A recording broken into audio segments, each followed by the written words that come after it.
എന്ന് ഈ സമയം ഇതിനെ നീ ഇന്ന് കേട്ടിട്ട് പോയി നിൻ്റെ നാട്ടുകാരെയും വീട്ടുകാരെയും എല്ലാം കൂട്ടിയിട്ട് മുമ്പിൽ വച്ചിട്ട് ഇന്ന് ദൈവത്തിൻ്റെ മുമ്പിൽ നീ നിലവിളിക്കുമെങ്കിൽ, ദൈവമക്കളായിട്ട് മാറുമെങ്കിൽ, മാനസാന്തരപ്പെടാത്തവനെ നീ ഇവിടെ കൊണ്ടുവച്ചു ഈ വാക്കുകൾ മുഖാന്തരം ദൈവം അവനെ മാനസാന്തരപ്പെടുത്തും.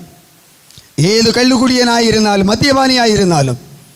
പക്ഷേ ഈ വാക്കുകൾ കേൾക്കുവാൻ സ്വർഗത്തിൻ്റെ ദൈവമാണ് എനിക്ക് പറഞ്ഞത്. നീ പറയുമെന്ന് പറഞ്ഞത്.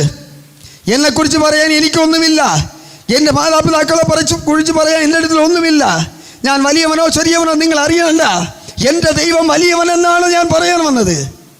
ആ വലിയ ദൈവമായി യഹോവേ എന്ന് നിങ്ങൾ ശരിയായിട്ട് പിടിക്കുമെങ്കിൽ, നിങ്ങൾ യഹോവയുടെ വാക്കുകളെ ശരിയായിട്ട് പിടിച്ച് നടക്കുമെങ്കിൽ, അതാണ് നന്മ, അതാണ് നിങ്ങളുടെ ജീവിതത്തിൽ നന്മ എന്ന് പറയുന്നു. പക്ഷെ